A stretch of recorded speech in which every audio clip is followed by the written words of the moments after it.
E aí galera do FMG, mais uma videoaula para vocês aí. Hoje é sobre norma regulamentadora NR4, mais conhecido também como SESMIT, né? O Serviço Especializado em Engenharia de Segurança e Medicina do Trabalho. Nessa videoaula a gente vai ver o que é esse SESMIT, quem compõe, qual lei embasa e, para finalizar, como a gente dimensiona. A primeira coisa que eu queria dizer para vocês é dar um recadinho que eu creio que é muito importante. Nenhum trabalho ou tarefa é tão importante que não possa ser feito com segurança. Às vezes a pressa, a vontade de acabar com as coisas mais rápido, pressão da chefia, independente do que seja, faz com que a gente tenha aquele anseio, aquela vontade de correr para terminar as tarefas ou fazê-las de forma improvisada, como a gente pode ver em algumas imagens aí que estão na sua tela. Então, às vezes, você não tem o equipamento certo, você não está preparado para fazer a atividade, mas por questão de pressa ou por pressão da chefia ou por inúmeros fatores você acaba colocando a sua vida em risco. Então, isso não deve ser feito. Mas para tentar minimizar isso, os nossos governantes, né, os legisladores, eles criaram legislações específicas para tentar minimizar essa exposição do trabalhador. Por exemplo, antes de você ter essas legislações, a gente sabia que ocorria vários e vários problemas trabalhistas devido a pressões para que o trabalhador fizesse ou não aquela atividade da forma que o patrão queria, e isso é, acabava acontecendo por medo de perder o emprego ou porque não tinha uma norma que ele tinha que obedecer. E aí, vendo o excesso de acidentes que nós tínhamos aqui no nosso país, assim como outros países do mundo, né, que começaram antes do Brasil, foi necessário criar uma legislação.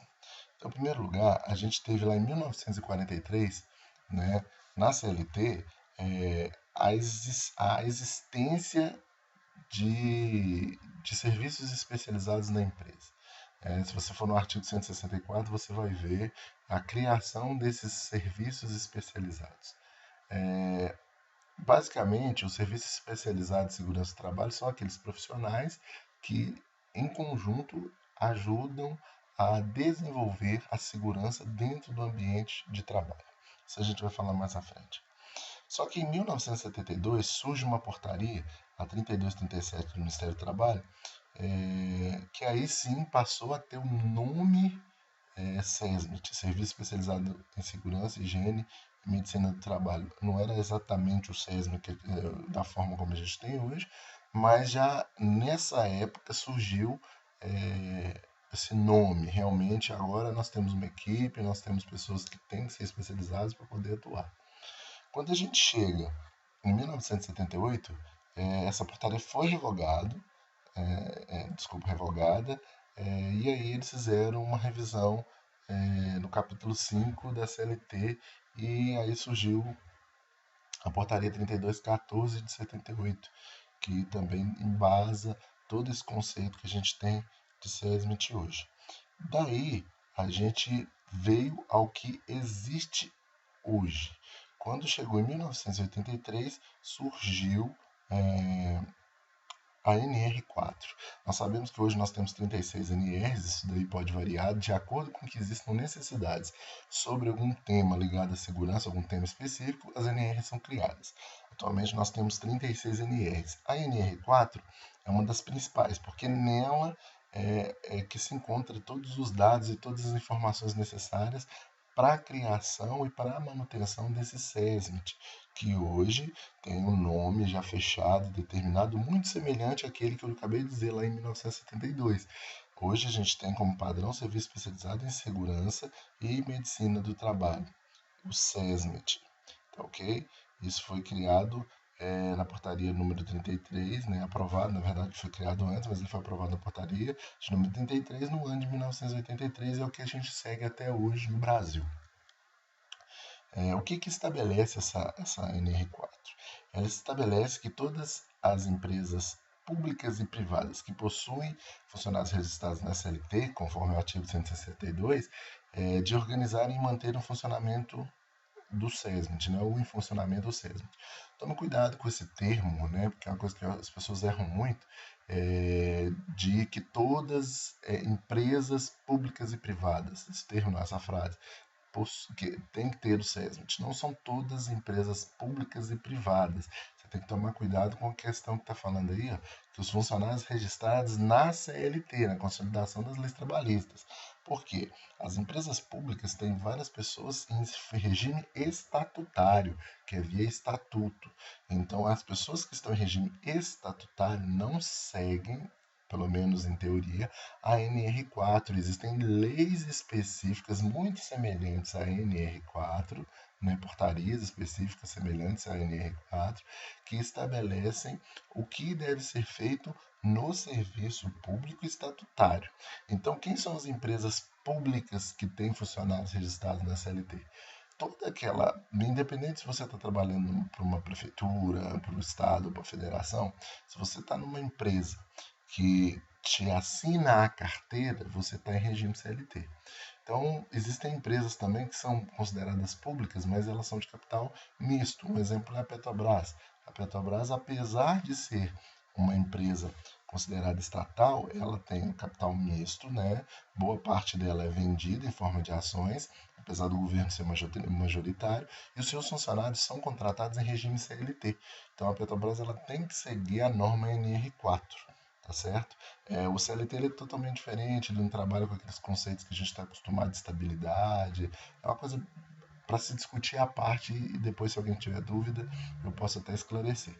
Mas então, deixando claro, a NR4 estabelece a obrigatoriedade do SESMIT nas empresas públicas e privadas que possuem CLT, ou seja, carteira assinada.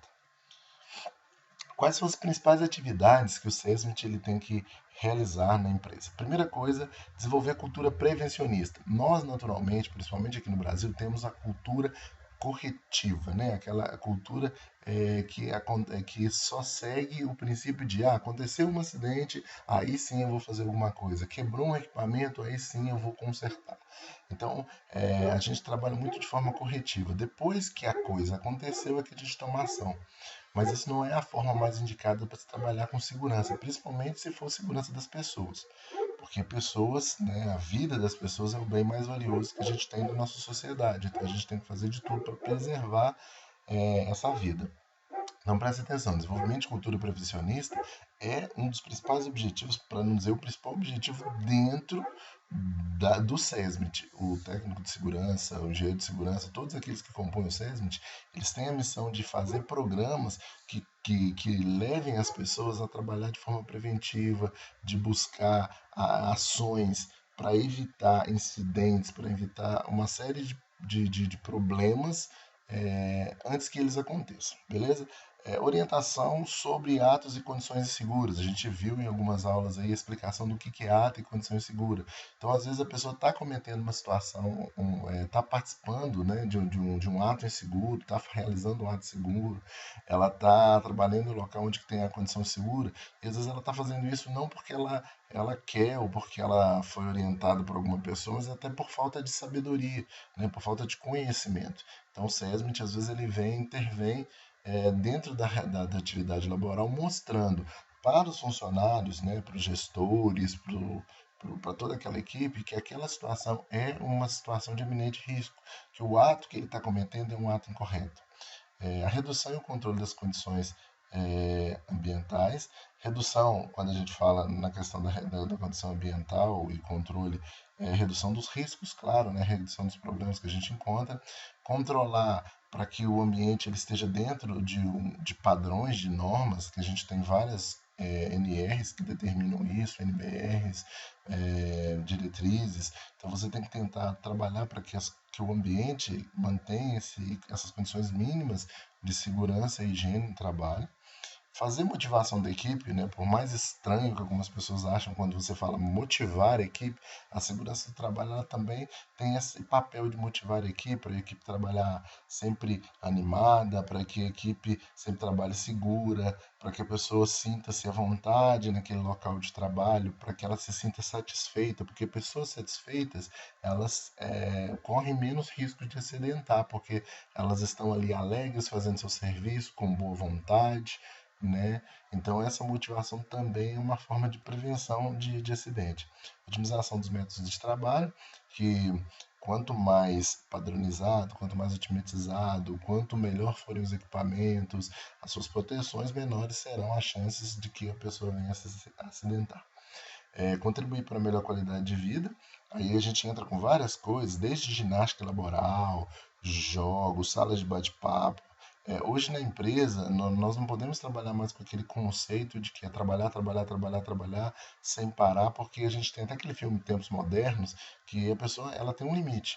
Então a gente tem que fazer com que essa pessoa trabalhe o máximo possível, mas sem que esse limite seja alcançado, esse limite de estafa, é, de estresse. Então você vai fazer ela trabalhar o máximo até a sua capacidade. Então existem várias formas para poder desestressar, que podem ser de acordo com a empresa, desde momentos, salas de recreação. Às vezes a pessoa trabalha durante 2, 3 horas no campo, então ela vem, fica 10, 15, 20 minutos ali numa sala de jogos, ou antes de fazer a atividade. Às vezes ela é uma pessoa que trabalha com atividade física pesada, ela fazer uma ginástica laboral, ela fazer uma ginástica de alongamento para evitar que ela distenda o músculo, que aconteça alguma coisa ruim com ela. Um exemplo de jogadores de futebol. Antes deles começarem o jogo, eles têm que fazer os seus alongamentos, porque a atividade deles é extremamente exigente para a massa muscular, exigente para os nervos, para os tendões. Então ele precisa preparar, porque se ele entrar no campo frio, com certeza a chance dele lesionar é muito grande. Então, por que não um trabalhador que vai fazer uma atividade física tão intensa quanto um jogador de futebol? Existem vários trabalhos que são intensos assim, ou às vezes não são tão intensos, mas que exigem uma força excessiva da pessoa. Ela deveria também fazer o mesmo alongamento que faz um jogador de futebol. Então, o SESMIT ele analisa essas coisas e determina se você vai ou não fazer um alongamento, se vai ter sala de jogos, enfim, para que você tenha uma boa qualidade de vida. Quem compõe o SESMIT? Os componentes do SESMIT são os profissionais ligados à área da saúde e da engenharia. Basicamente, você tem como componentes do SESMIT um engenheiro de segurança do trabalho, enfermeiro, médico. Eu vou falar de cada um deles aqui, explicando de forma mais simples possível o que cada um é e o que ele faz. Primeiro a gente tem os enfermeiros do trabalho e os auxiliares de enfermagem no trabalho. A gente tem que entender o seguinte, que nem todo enfermeiro ou nem todo auxiliar, ele pode ser enfermeiro do trabalho. Só pode ser enfermeiro do trabalho aquele que é portador de certificado de conclusão de curso superior, né, ou técnico de enfermagem, portando o curso de qualificação, né, ou no caso o curso técnico, alguma coisa assim, que tem uma qualificação naquela área. Então, por exemplo, um enfermeiro ele tem que fazer o curso de enfermagem do trabalho. Um técnico ele também tem que fazer um curso de especialização. E essa instituição ela tem que ser especializada e reconhecida pelo Ministério da Educação. Então você vai ter que ter certeza que aquele local onde você está estudando, ela realmente ele já foi reconhecido pelo MEC. O enfermeiro do trabalho e o auxiliar de enfermagem do trabalho, normalmente hoje a maioria dos cursos eles já trazem dentro da sua grade algumas disciplinas que compõem essa questão de segurança do trabalho. Então a grande maioria já tem essa capacitação, diferentemente do médico do trabalho. Porque o médico do trabalho, ele não basta ser médico, ele tem que ter, se você ler aqui, ó, o enfermeiro ele tem que ter conclusão do curso superior, e o técnico auxiliar de enfermagem com qualificação de auxiliar, ou seja, tem que estar lá dentro do curso dele, tudo bonitinho, que ele pode fazer isso. O médico não basta ser médico, né? Você tem que ter uma especialização em medicina do trabalho. E isso é em nível de pós-graduação. O enfermeiro, por exemplo, ele pode fazer um curso ou estar dentro da grade dele, ele já pode ser enfermeiro do trabalho. Já o médico, não, ele tem que ser médico em alguma especialidade, seja clínica geral, enfim, qualquer especialidade, e tem que ter uma especialização em medicina do trabalho a nível de pós-graduação. Ou ser portador de residência médica em área de concentração em saúde do trabalho. Por exemplo, o médico, na hora que ele vai fazer residência, ele faz residência em várias áreas. Se esse médico ele tiver ido para uma empresa especializada em medicina do trabalho, ou dentro de uma empresa que tem um SESMIT composto com o médico e ele participou ali da sua residência nesse local, ele também pode ser considerado médico do trabalho, desde que, né, seja reconhecido pela Comissão Nacional de Residência Médica. Não basta você fazer a residência no lugar e se ela não tiver esse reconhecimento não tem valor. Então, repetindo de forma clara. Então, o médico do trabalho é um médico que possui pós-graduação em medicina do trabalho ou que fez residência médica na área de segurança do trabalho, desde que esse local seja reconhecido pela Comissão Nacional de Residência Médica. Né? Ambos têm que ser ministrados por universidade ou faculdade que mantenham um curso de graduação em medicina. Continuando, você também tem o técnico de segurança do trabalho, que é um técnico que tem que ter o registro profissional expedido pelo Ministério do Trabalho. O técnico de segurança do trabalho é um pouco diferente da maioria dos técnicos, né? O técnico de segurança do trabalho, até pouco tempo atrás, ele tinha CREA, registro no CREA. Mas aí, depois de algumas questões legais que foram discutidas, hoje não se tem dúvida nenhuma. O técnico de segurança do trabalho ele tem que ser registrado no Ministério do Trabalho. Não basta a pessoa fazer o curso de técnico de segurança, se ele não for até o Ministério do Trabalho e receber um registro do seu curso, um registro dizendo que ele é técnico de segurança. Já o engenheiro de segurança do trabalho, ele é um engenheiro arquiteto que possui certificação a nível de especialização em engenharia de segurança do trabalho. Então, você tem que ser um engenheiro e fazer especialização em segurança do trabalho. Da mesma forma do médico, você pode ser qualquer engenheiro e aí você faz um curso de especialização. Um engenheiro que não tem esse curso de especialização, ele não pode dizer que é engenheiro de segurança do trabalho, independente da quantidade de carga horária que ele tenha ligada à segurança do trabalho. Certo? Existe uma diferença muito grande entre a jornada de trabalho do técnico e do nível superior. O técnico de segurança e o auxiliar de enfermagem, eles têm que trabalhar durante 8 horas por dia. Isso daí é uma determinação da norma. Então, o técnico de segurança trabalha 8 horas por dia, se dedicando ao serviço de segurança do trabalho, conforme está estabelecido no quadro 2 dessa NR4. Já o engenheiro de segurança do trabalho, o médico, você tem que analisar a situação no quadro que eu vou ensinar para vocês mais à frente.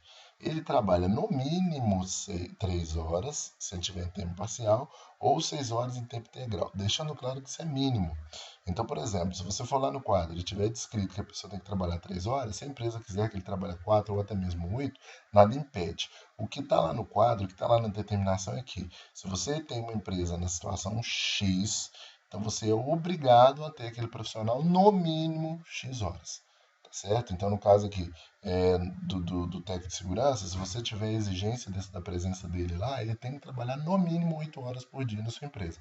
Considerando que no Brasil a legalidade é que os funcionários trabalhem durante 8 horas, então você precisa do técnico, dos profissionais de nível técnico em tempo integral, se tiver exigência dele, vocês vão ver isso mais à frente, ou se no caso do engenheiro e do médico enfermeiro, nós temos que analisar no mínimo 3 horas, se for parcial, 6 horas se for tempo integral. Posso fazer mais, mas não posso fazer menos, tá ok? Isso daí está lá definido também no quadro 2, que a gente vai ver mais à frente. Vamos ver, conforme o item 4.12, quais são as competências que nós temos que analisar para o profissional. Primeira coisa, o que você vai ler para mim esse item, você deve estar aí com a norma aberta, e você vai ler para mim o item 4.12 referente à norma regulamentadora. Aí você vai ver que vai dizer, olha, o engenheiro de segurança do trabalho ele vai fazer isso, o técnico de segurança do trabalho vai fazer aquilo. Então, se você tiver alguma dúvida referente a essas atribuições de cada profissional, você pode digitar aí embaixo aí no vídeo, na parte de baixo aí dos questionamentos, que eu posso esclarecer de uma forma simples para vocês, tentar esclarecer o mais fácil possível. Eu creio que é só você ler que você vai compreender, não tem necessidade de ficar repetindo. Se tiver alguma dúvida, você me manda mensagem, eu respondo imediatamente para você. As principais ações que a gente tem dentro do SESMIT é a criação do PPRA, que é o Programa de Prevenção de Riscos Ambientais. A gente tem uma ANR só para ele, a gente vai estudar essa ANR mais à frente, mas isso é uma função obrigatória do SESMIT, independente da empresa. Se você for olhar lá na norma, você precisa desse PPRA, se for uma empresa que tem CLT. Então, é um programa extremamente importante que ajuda na função de prevenir os riscos, né? Até o nome mesmo já diz, Programa de Prevenção.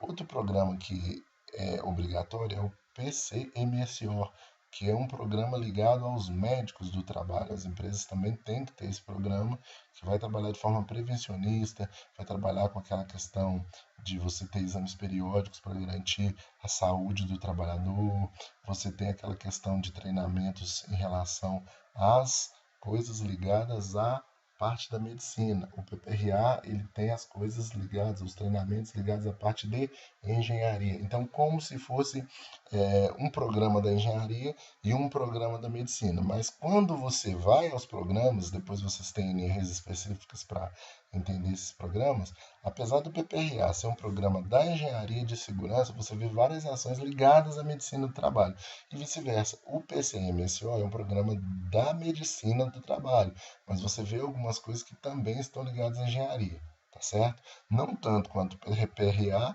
mas você vê. Então, os programas eles se somam para que unidos o trabalhador tenha qualidade de vida no trabalho. A análise ergonômica do trabalho também é um documento muito importante, é uma ação muito importante, que também tem lá na NR17, a gente tem as especificações dizendo o que deve ser feito. Laudos de periculosidade e insalubridade, que a gente também tem duas NRs específicas para isso. Plano de prevenção e emergência e palestras. Na maior parte das vezes, você tem treinamentos ligados à segurança do trabalho. É de responsabilidade do SESMIT realizar esse treinamento e palestra para garantir que as pessoas estejam constantemente sendo informadas sobre os riscos do trabalho.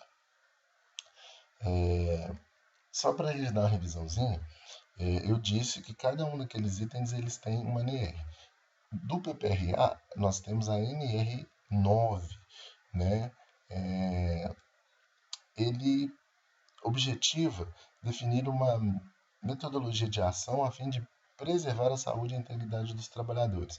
Então, o PPRA ele cria uma série de ações ou plano de ações para poder minimizar os riscos que aquele trabalhador está exposto.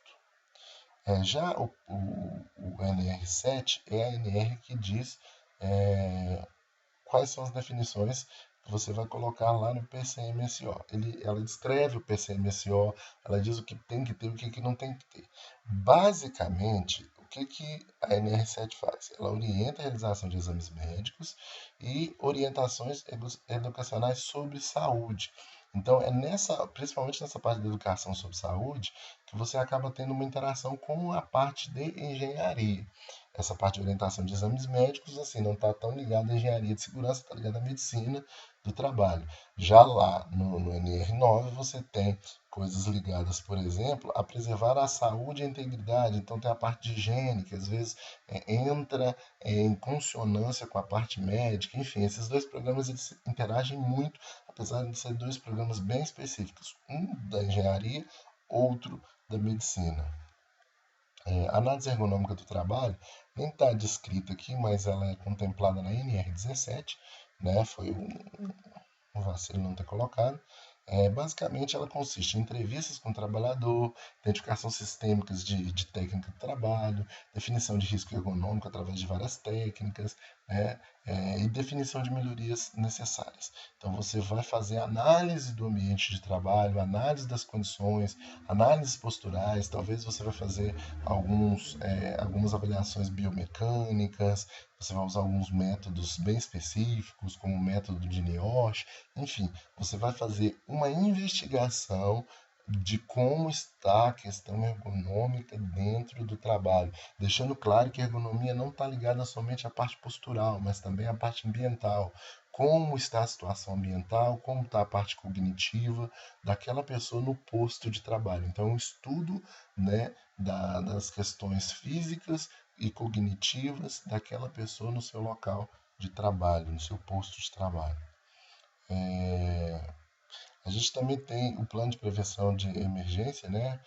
que é o PPE, que ele tem a função de prevenir possíveis problemas ou emergências que você tem no local de trabalho, seja ligado a qualquer uma das coisas, principalmente quando você tem riscos de explosão, de incêndio, e etc. Você vai fazer um plano de emergência, um plano de prevenção e emergência.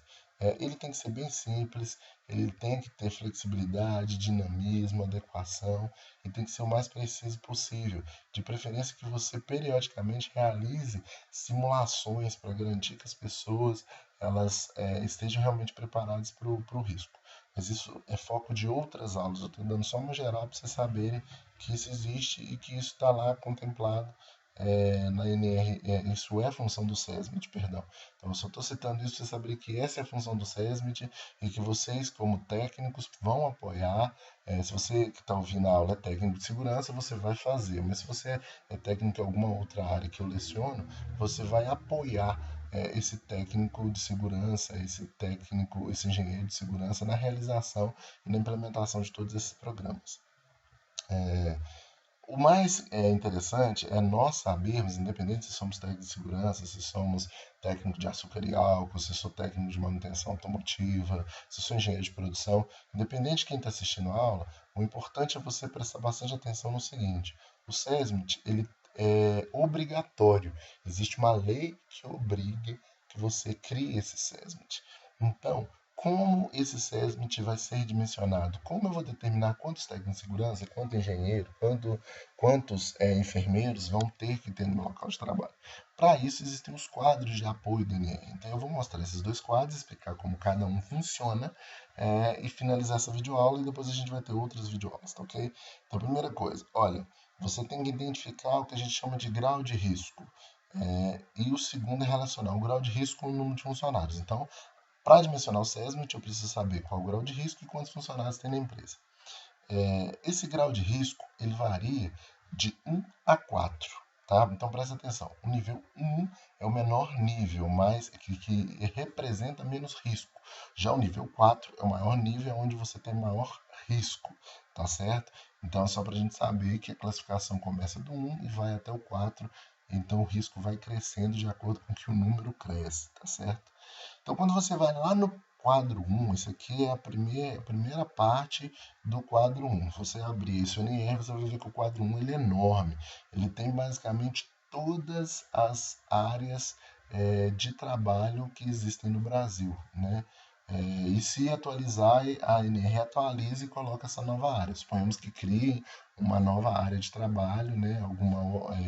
Alguma outra atividade, vamos falar, na verdade a gente chama isso de atividades. Então, se cria um outro tipo de atividade produtiva, você vai ter uma revisão do NR e essa atividade produtiva vai ser inserida dentro dessa tabela. Mas eu quero só mostrar para vocês como é que essa tabela funciona e o que é cada uma dessas coisinhas aqui. Então, preste bastante atenção.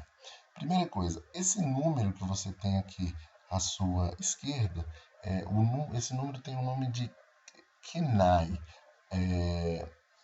CNAE é a Classificação Nacional de Atividades Econômicas. Isso já é determinado pelo Ministério do Trabalho, a gente não precisa saber, isso aí é só consultivo. Então, esse número aqui, ele é importante a gente saber que ele existe, porque ele define o que é a função da empresa. Toda empresa, quando ela nasce, quando ela tem sua razão social, você tem que determinar qual o CNAE dela, ou seja, você pretende fazer o quê? A sua empresa nasceu para cultivar fumo, a sua empresa nasceu para cultivar soja. Você tem os quinais determinam o que a empresa faz. Normalmente é aceito dois quinais. Você tem atividade primária, ou seja, para que a empresa nasceu, e tem atividade secundária. Se você quer fazer 10 coisas, você vai ter que abrir empresas diferentes, né? Uma empresa ela trabalha com atividades primárias e atividades secundárias. E essas atividades têm quinais específicos que normalmente estão interrelacionados. Então, por exemplo, a pessoa que trabalha com açúcar e álcool, às vezes ela tem como atividade primária fabricar açúcar e secundária fabricar álcool, né? Então, ou metano, né, no caso, etanol, Não é metanol, eu viajando aqui. A pessoa tem que fabricar etanol e vai ter que fabricar açúcar. São duas atividades diferentes, mas que são interligadas. Então você tem atividade primária. O que, que é? O que, que você faz de atividade primária? Ou às vezes a atividade primária é produzir álcool e a atividade secundária é produzir energia elétrica. Então você analisa o que, que a sua empresa vai fazer, ela nasceu para quê, e você registra isso no que a gente chama de razão social. Então, se você tem a razão social da empresa, você não precisa nem ficar sofrendo muito procurando pelo nome da atividade. Você vai lá na razão social, olha qual é o KNAI e pesquisa por aqui. Mas suponhamos que nós estamos principalmente para título de exercício, você não sabe qual é o KNAI. Aqui tem a atividade da empresa. Então, por exemplo, bem no início você tem o cultivo da cana-de-açúcar. O KNAI dela é 01.13-0. Quem cultiva cana-de-açúcar está sob risco 3. Então, esse é o risco dessa atividade, tá certo? É bem simples. Então, você procura na tabela, acha o nome da atividade, olha logo à frente à sua direita, você vai encontrar qual que é o risco. Aqui tem uma divisão muito simples, depois se vocês quiserem, vocês consultem lá. Todos os alunos que estão assistindo essa videoaula, eles têm disponível lá no Conecta esse slide. Então você pode ficar à vontade de baixar o slide para você poder estudar. Mas preste bem atenção, essa definição aqui ela está bem simples. Olha, a área ela vem grande, então você consegue ver agricultura, pecuária e produção florestal. Se eu estou procurando, por exemplo, siderurgia, eu não vou vir aqui nessa área grande de agricultura para procurar siderurgia. Então, a primeira coisa, eu vou procurar empresa de extração, empresa de transformação, enfim, vou procurar qual tipo de empresa que eu estou querendo encontrar. Depois eu vou procurar sub-áreas. Dentro de agricultura e pecuária, eu tenho essa sub-área agricultura e pecuária. E aí tem outras sub-áreas. Aí você procura a sub-área indicada. Daí sim você vai procurar atividade, né? Produção de lavouras temporárias. Essa é a atividade principal. Tá vendo que ela não tem risco? Porque ela é só atividade. Qual que é a subatividade? O que realmente você faz? Você cultiva cereal? É risco 3. Você cultiva algodão? É risco 3. Passou para frente. Se eu estou no serviço doméstico, eu sou uma faxineira. Tá, então o serviço doméstico tem grau de risco 2. Então, se eu tenho uma empresa que fornece faxineiras, empregadas domésticas, né? Ou auxiliares de limpeza, ou oficiais de limpeza, não sei qual que é o nome mais indicado para esse tipo de funcionário, né? Você vai procurar lá e você vai ver que a sua empresa é de grau de risco 2. Então você tem que encontrar primeiro qual é a atividade e depois o grau de risco. Tá entendido? Acho que eu já até expliquei muito isso. Então a gente vai agora para a tabela, que é a parte importante, para o quadro 2, que é a parte importante, é a parte que às vezes confunde as pessoas. Tá, vamos lá. Suponhamos que a minha empresa lá é de cultivo de cana e eu tenho 50 funcionários. Eu preciso ter alguém do SESMIT? Não. Se eu tiver 50 até 100 funcionários, antes de 50 funcionários, empresa nenhuma precisa de ter técnico de segurança, engenheiro de segurança, não precisa de ter nada. Então, o SESMIT ele só começa a existir a partir de 50 funcionários, mesmo assim se você tiver grau de risco 4. É isso que você tem que entender. Então, não é toda empresa que tem que ter técnico de segurança, toda empresa que tem que ter SESMIT. É somente as empresas que se enquadram aqui. Então, vamos lá. Grau de risco 3. 50 funcionários. Não preciso de ter nada. Eu preciso de ter o programa, o PPRA, que ele é obrigatório, mas eu posso contratar uma empresa qualquer para fazer isso para mim. Uma empresa de segurança, lógico, né? Para fazer isso para mim. Não, eu tenho uma empresa com 150 funcionários de grau de risco 3. Eu preciso só de o quê? Técnico de segurança do trabalho. De acordo com que você vai crescendo, você vai aumentando a quantidade de pessoas no SESMIT. Eu quero só que vocês prestem atenção nessa observação. O asterisco significa tempo. Um asterisco aqui significa tempo parcial. Então, por exemplo, se eu tenho 500, 600 funcionários numa empresa de grau de risco 3, eu preciso ter lá 8 horas por dia 3 técnicos de segurança e um engenheiro do trabalho e um médico do trabalho. Só que esses profissionais só precisam estar lá durante no mínimo 3 horas, né? Como eu expliquei para vocês. Então, no mínimo 3 horas. Já se eu tiver, por exemplo, 1.200 funcionários na minha empresa, preciso ter 4 técnicos de segurança integrais, um engenheiro, um enfermeiro e um médico do trabalho de forma integral. O que é uma forma integral? 6 horas, porque o integral mínimo do engenheiro é 6 horas, não é 8. Cuidado com isso. Então você precisa desses profissionais, os técnicos durante 8 horas, né? Aqui eu tenho um auxiliar de enfermagem, eu falei enfermeiro, mas está errado, né? O enfermeiro só tem aqui. O auxiliar de enfermagem vai ficar 8 horas, o engenheiro vai ficar 6 horas, os técnicos 8 horas e o médico 6 horas. Nesse caso, o técnico 8, o engenheiro 3 e o médico 3. Isso está claro para todo mundo? Espero que esteja, né, na verdade. Então você vai olhando, até 5 mil funcionários é muito simples, é tipo batalha naval mesmo. Você olha o grau de risco, olha a quantidade de funcionário que se enquadra, olha essa situação, quantos profissionais eu preciso, se tem asterisco, se não tem asterisco, e simplesmente faço a implantação. É bem tranquilo. O que às vezes confunde um pouco as pessoas é nessa questão aqui. Isso aqui eu creio que eu vou explicar para a maioria na sala de aula e a gente não vai ter muita dificuldade. Mas eu vou tentar já dar uma pincelada logo agora para fechar isso de vez. Acima de 5 mil pessoas, para cada grupo de 4 mil ou fração de 2 mil, você vai ter isso. Essa para cada grupo de 4 mil, fração de 2 mil, já deixa as pessoas meio assim, eu não estou entendendo. Primeira coisa, até 5 mil, o dimensionamento está aqui, ó. Então vamos supor, você tem 5 mil funcionários, você vai seguir isso aqui, ó, grau de risco 3. Fechou. Mas suponhamos que eu tenha 6 mil funcionários, tá certo? Eu vou vir aqui e vou conferir. Olha, 6 mil funcionários. 6 mil funcionários passou quanto? Passou 1.000 funcionários. 1.000 funcionários é uma fração acima de 2 mil? Não. Se não é uma fração acima de 2 mil, eu continuo seguindo essa determinação aqui. Eu continuo fazendo o que essa coluna faz.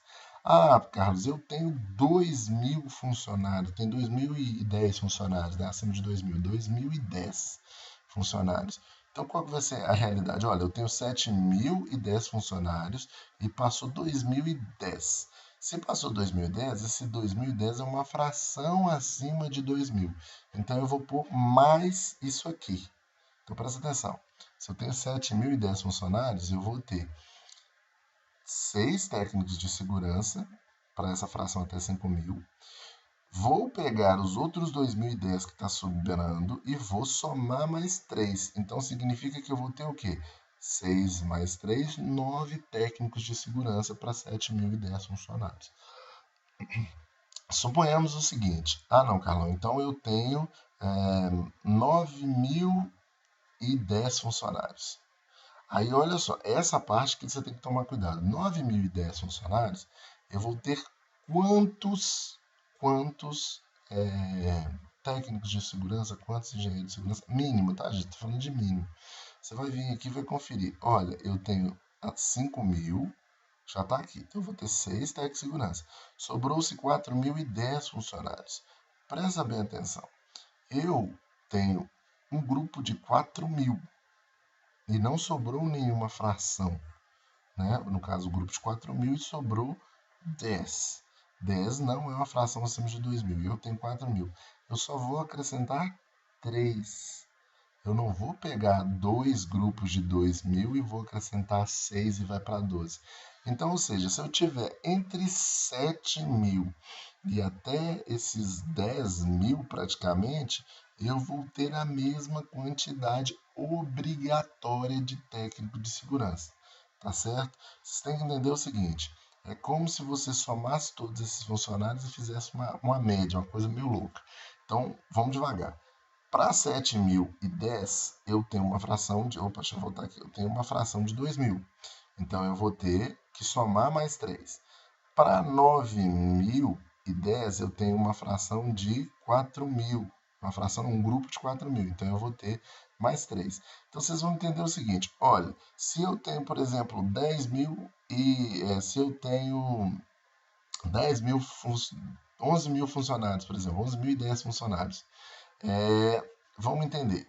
11.010. Eu gosto de pôr 10 para não ter dúvida nenhuma, que é maior que 2.000. Maior que 4.000. Então eu ponho um pouquinho a mais que esse 4.000, para não ficar difícil de entender. Então, olha só. 11.010. Eu vou vir aqui e vou analisar com calma. Presta atenção. 11.010 menos 5.000, que são essa fração já está determinada. Até 5.000 já está determinada. Vai sobrar 6.010, correto?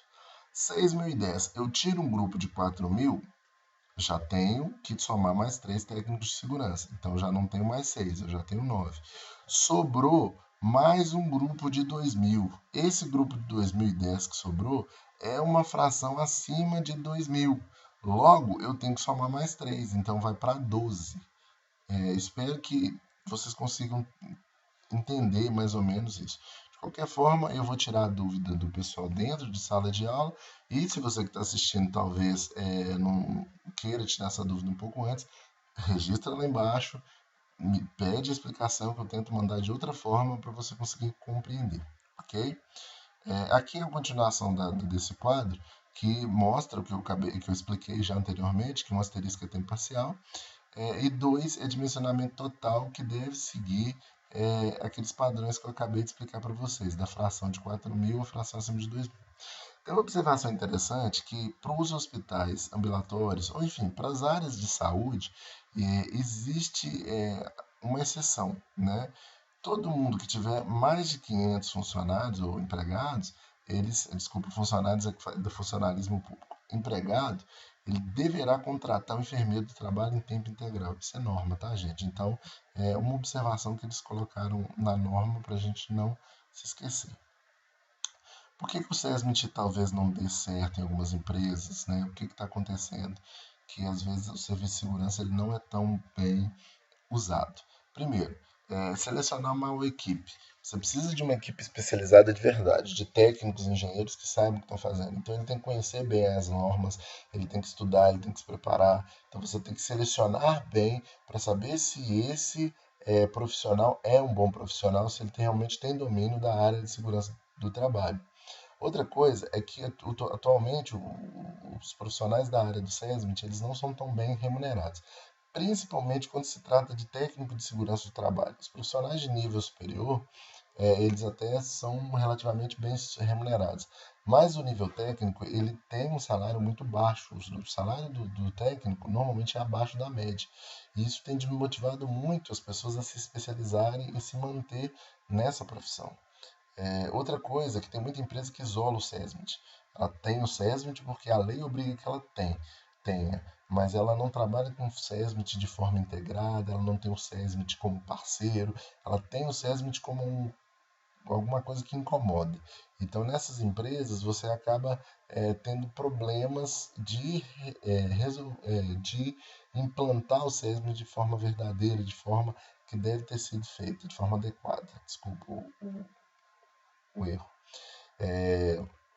Outra coisa também é não existe investimento na atualização do profissional. Então, às vezes a pessoa formou há 10 anos, 5 anos, e aí ela não tem alguma motivação, seja da empresa, ou seja até mesmo do mercado, para se atualizar, para se desenvolver, para ficar um profissional melhor. E aí, como qualquer profissão, se você não se desenvolve, se você não estuda, se você não se prepara, você acaba ficando obsoleto e os seus resultados não são tão bons. Então, esses são os principais motivos de fracasso do SESC. Qual que é as dificuldades para o exercício do SESMIT, de trabalhar no SESMIT? Primeiro, dificuldade financeira, né, por parte das empresas, porque a segurança do trabalho ela custa dinheiro para prevenir, apesar desse custo já ser provado que é menor do que o custo de ter o acidente do trabalho, de ter perda de tempo, de processo por causa de acidentes inerentes à segurança dos trabalhadores, dos equipamentos, tá certo? Desconhecimento das características da empresa, por exemplo, qual que é a política da empresa, o que é a convenção coletiva, das metas. Então, às vezes, o SESMIT não está tão integrado como eu falei anteriormente, então isso atrapalha e desprepara o técnico científico, que eu falei que é profissionais cada vez mais despreparados devido a vários fatores, mas principalmente quando se fala do técnico, questão financeira. Então, para finalizar, eu agradeço bastante vocês que tiveram esse tempo de assistir essa videoaula. Desculpa aí, eu sei que talvez não foi a mais legal que vocês já assistiram, mas o meu objetivo era tentar passar para vocês de forma simplificada o que é o SESI, para que ele serve e como é que funciona a tabela. Então, a minha mensagem é que grande parte dos acidentes de trabalho ocorrem porque os trabalhadores encontram-se despreparados para enfrentar certos riscos.